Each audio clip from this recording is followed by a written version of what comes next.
আপনি যদি নামাজ না পড়েন তাহলে হয়তো এই গল্পটা শোনার পর আপনিও নামাজি হয়ে যাবেন। একবার কলেজে টিচার সবার থেকে জিজ্ঞেস করলো যে তোমাদের নজরে কারা নামাজ পড়ে না। এক বাচ্চা উত্তর দিল যে যারা নামাজ পড়তে জানে না। দ্বিতীয় বাচ্চা উত্তর দিল যারা মুসলমান না।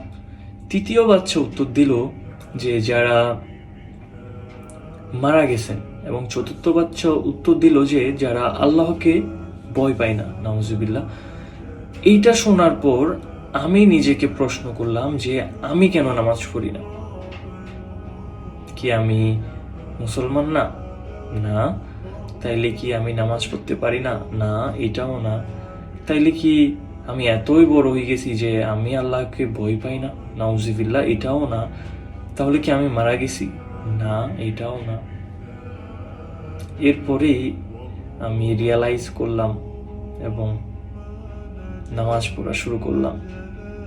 ওই সময়টাই ছিল আমার লাইফ চেঞ্জের একটা সময় এবং এই গল্পটা ছিল তার একটা অংশ।